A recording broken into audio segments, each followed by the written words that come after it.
Hello dear job aspirants, मेरे प्यारे साथियों, सभी का हमारे यूट्यूब चैनल पर स्वागत है।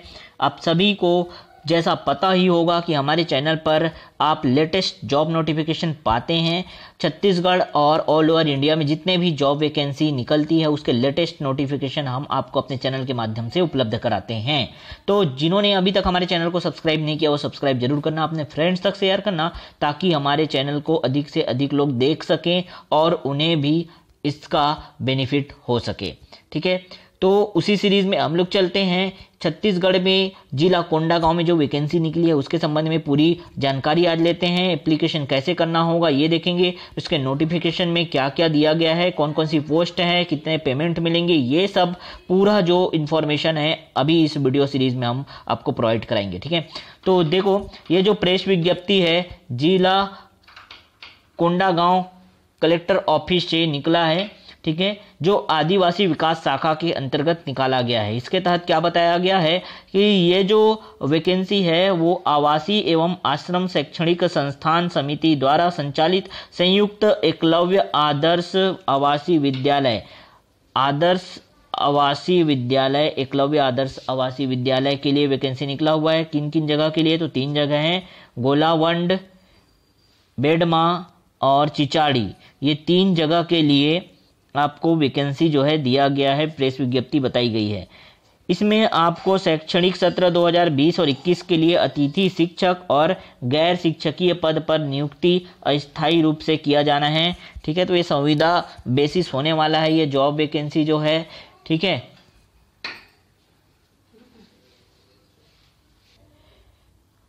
इस पोस्ट के लिए जितने भी अभ्यर्थी इच्छुक हैं वो 6/7/2020 शाम 5:30 बजे तक कार्यालयीन समय तक कार्यालय सहायक आयुक्त आदिवासी विकास शाखा कोंडागांव में पंजीकृत डाक से आवेदन पत्र प्रस्तुत कर सकते हैं।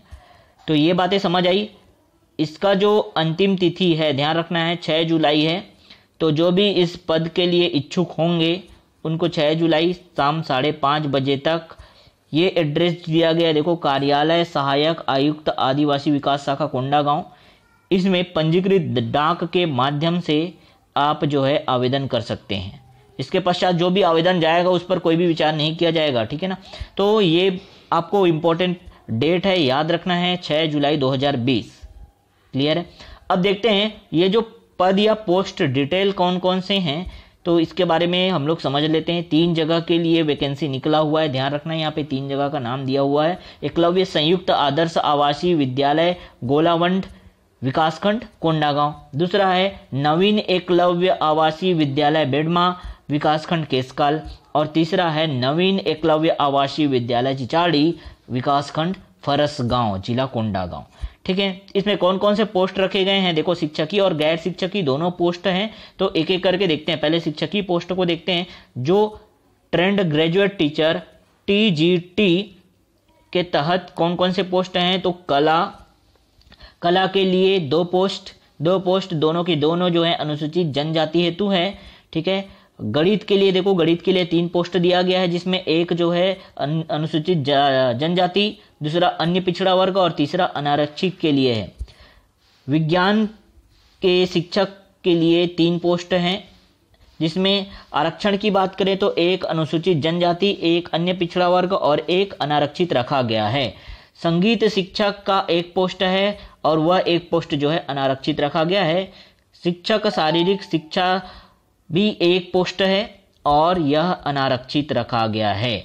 अगर हम इसके एलिजिबिलिटी क्राइटेरिया की बात करते हैं तो देखो, योग्यता क्या होनी चाहिए उस संबंध में देखें तो सबसे पहली बात तो गणित, कला और विज्ञान, ये 3 जो सब्जेक्ट हैं उसके लिए मान्यता प्राप्त विश्वविद्यालय से न्यूनतम 50% अंक के साथ संबंधित विषय में स्नातक उत्तीर्ण और B.Ed की उपाधि होना चाहिए। इनके अगर हम पेमेंट की बात करें या मानदेय की बात करें तो मानदेय इनको दिया जाएगा 200 रुपये प्रति कालखंड। मतलब एक पीरियड अगर आप लेते हैं तो उसके लिए 200 रुपये दिया जाएगा, और ऐसे 4 जो कालखंड आप ले सकते हैं एक दिन में। ठीक है, अगर एक दिन में आप 4 कालखंड लेते हैं, 4 पीरियड लेते हैं तो 4 गुणा 200 मतलब 800 रुपये आपको प्रतिदिन मिलेगा। ये मानदेय रखा गया है। ठीक है, समझ आ गया। अच्छा, बात करते हैं गणित शिक्षक की, तो संगीत शिक्षक की। तो संगीत शिक्षक का एक पोस्ट है और उसके लिए जो निर्धारित योग्यता रखी गई है वो है मान्यता प्राप्त विश्वविद्यालय से न्यूनतम 50% अंक के साथ संगीत विषय में स्नातक उत्तीर्ण एवं तबला, ढोलक, हारमोनियम का ज्ञान होना चाहिए। ठीक है, और इसके लिए मानदेय है 150 रुपए, 150 रुपए प्रति कालखंड तथा एक दिन में 4 कालखंड इनको भी दिया जाएगा। इसी प्रकार शिक्षक शारीरिक शिक्षा के लिए भी एक पोस्ट अनारक्षित के लिए रखा गया है और इसके निर्धारित न्यूनतम योग्यता की बात करें तो मान्यता प्राप्त विश्वविद्यालय से न्यूनतम 50% अंक के साथ शारीरिक शिक्षा विषय में स्नातक BPEd उत्तीर्ण होना आवश्यक है 50% अंक के साथ। क्लियर हो गया। इनके मानदेय की बात करें तो 150 रुपए जो प्रति कालखंड इनको भी मानदेय दिया जाएगा और एक दिन में 4 कालखंड ले सकते हैं। हो गया, यहाँ तक समझ आ गया सभी लोगों को। गैर शिक्षकीय पोस्ट की बात करें तो स्टाफ नर्स के 3 पद हैं और एक जो है अनारक्षित, एक अन्य अनुसूचित जनजाति और एक है अन्य पिछड़ा वर्ग। क्लियर है। इसके लिए जो न्यूनतम योग्यता रखी गई है वो BSc नर्सिंग का 4 वर्षीय डिग्री एवं छत्तीसगढ़ नर्सिंग काउंसिलिंग में पंजीयन व 2 वर्ष का अनुभव। ठीक है, ध्यान रखना है। तो जो पूरी न्यूनतम योग्यता रखते हैं वही अप्लाई करना है इसके लिए, और इनके लिए मानदेय है 500 रुपए प्रतिदिन। क्लियर है, 500 रुपए प्रतिदिन का मानदेय इनके लिए रखा गया स्टाफ नर्स के लिए। नेक्स्ट जो गैर शिक्षकीय पोस्ट है वो है कंप्यूटर ऑपरेटर का। कंप्यूटर ऑपरेटर के लिए 3 पद रखे गए हैं, जहां एक अनारक्षित है, एक अन्य पिछड़ा वर्ग है और एक जो है अनुसूचित जनजाति हेतु आरक्षित है। इसके लिए न्यूनतम जो योग्यता की बात करें तो शासन द्वारा मान्यता प्राप्त संस्था से DCA PGDCA न्यूनतम 50% अंक के साथ उत्तीर्ण, DCA होना चाहिए या PGDCA 50% के साथ उत्तीर्ण होना चाहिए और शासकीय कार्यालय में कार्य करने का अनुभव भी होना चाहिए। ठीक है, तो जो मैं बार बार कह रहा हूं, जो न्यूनतम योग्यता रखते हैं बस उन्हीं को अप्लाई करना है। ठीक है, इसके मानदेय की बात करें तो उच्च कुशल श्रेणी कलेक्टर द्वारा निर्धारित मजदूरी दर। ठीक है, तो उच्च कुशल श्रेणी में जो कलेक्टर द्वारा निर्धारित मजदूरी दर जो रखा गया है वह दर आपको यहाँ मानदेय के रूप में दिया जाएगा। ठीक है, नेक्स्ट देखें तो नेक्स्ट है प्रयोगशाला परिचालक। इसके लिए एक पोस्ट है और एक पोस्ट जो है अनारक्षित रखा गया है। न्यूनतम योग्यता की बात करें, अर्हता की बात करें तो विज्ञान विषय में कक्षा 12वीं 50% के साथ उत्तीर्ण, अनिवार्य योग्यता के रूप में बायोलॉजी, फिजिक्स एवं केमिस्ट्री विषय का होना अनिवार्य है। मतलब जो 12वीं में बायोलॉजी, फिजिक्स और केमिस्ट्री के साथ उत्तीर्ण किए हैं 50% अंक जिनका है वो यहाँ अप्लाई कर सकते हैं। क्लियर हो गया। और यहाँ जो मानदेय रखा गया है अर्ध कुशल श्रेणी कलेक्टर दर जो रखा गया है अर्ध कुशल श्रेणी के लिए उसी के अनुसार मानदेय दिया जाएगा। आगे देखें नियम और शर्त की बात करें तो नियम और शर्त को भी देख लेते हैं, इससे आपको क्लियर हो जाएगा कि कौन कौन से नियम जो हैं रखे गए हैं। यह जो नियुक्ति है पूर्णतः अस्थायी रखी गई है। ठीक है, समझ आ गया। आवेदक जिला कोंडागांव का मूल निवासी होना अनिवार्य है। ध्यान रखना ये कोंडागांव के लोग ही यहाँ अप्लाई कर सकते हैं। क्लियर हो गया। कोंडागांव जिले के जो प्राथमिकता दी जाएगी, जिले के निवासी उपलब्ध न होने की स्थिति में अन्य जिले के अभ्यर्थी का चयन किया जाएगा।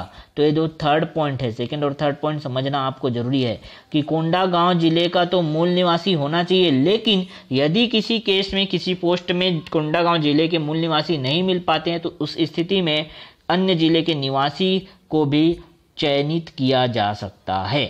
ठीक है, आवेदक का रोजगार संबंधी जीवित पंजीयन का होना अनिवार्य है। अतिथि शिक्षक गैर शिक्षकी पदों की नियुक्ति शैक्षणिक अर्हता अनुसार मेरिट के आधार पर शैक्षणिक सत्र 2020-21 हेतु की जा रही है। ध्यान रखना है ये 1 साल के लिए है, कॉन्ट्रैक्ट बेसिस है कह सकते हो, संविदा के रूप में जो नियुक्ति होती है वही है।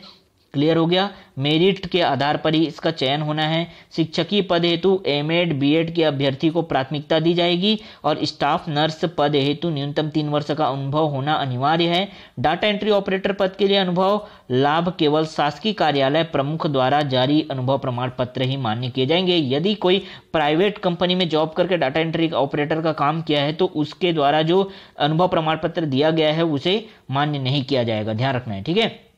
अभ्यर्थी को संस्थावार पदवार पृथक पृथक आवेदन प्रस्तुत करना होगा। यदि कोई अभ्यर्थी चाहता है कि एक से अधिक जो पोस्ट है उसमें अप्लाई करे तो सभी के लिए अलग अलग आपको आवेदन करना होगा। आवेदन में संस्था पद का नाम उल्लेखित नहीं होने की स्थिति में आवेदन पर विचार नहीं किया जाएगा। तो ये बहुत इंपॉर्टेंट है कि आपको आवेदन में संस्था पद का नाम होना जरूरी है और सभी पद के लिए आपको अलग अलग आवेदन करना होगा, ठीक है। जितने भी आप पोस्ट के लिए अप्लाई करना चाहते हो सभी के लिए अलग अलग आवेदन करना होगा। चयनित किए उम्मीदवार निर्धारित अवधि में कार्य करने में असमर्थ होने की स्थिति में या बीच में कार्य छोड़कर जाने की स्थिति में मेरिट क्रम में अगले अभ्यर्थियों को अवसर दिया जाएगा। यदि जो अभ्यर्थी चयनित हो गया है, मेरिट में फर्स्ट पोजीशन पर आ गया, अगर वो जॉब नहीं लेता, निर्धारित तिथि तक जाके काम पे नहीं लगता, तो उसके नीचे मेरिट में जो नीचे है उसे जॉब दिया जाएगा। ये पूरी चीज़ें आप समझ सकते हो अच्छे से। ये पूरा आपको वेबसाइट भी दिया गया है, आप इस वेबसाइट पर विजिट कर kondagaon.gov.in पर आप जाकर अवलोकन कर सकते हैं और वहीं से ही ये नोटिफिकेशन जो है मैंने आपको दिया है। क्लियर है?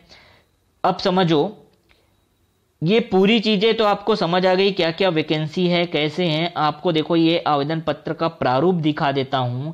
यही आवेदन पत्र आपको फिलअप करके भेजने हैं, ठीक है। दिए गए एड्रेस में भेजने हैं। किस एड्रेस पर वो तो मैंने आपको वीडियो में पहले ही बता दिया, यहाँ पे लिखा भी है। आपको पर्टिकुलर सहायक आयुक्त आदिवासी विकास कोंडागांव, जिला कोंडागांव, छत्तीसगढ़, इस पर आपको ये जो एप्लीकेशन फॉर्म है उसे सेंड करना है, ठीक है। तो ये एप्लीकेशन फॉर्म जो है आवेदन पत्र का प्रारूप है वो मैं आपको अपने वीडियो के डिस्क्रिप्शन बॉक्स में दे दूंगा। आप देख सकते हो यहाँ सारी चीज़ें आपको समझ आ जाएंगी, एकदम सिंपल है, इसमें कोई डाउट वाली बात नहीं है।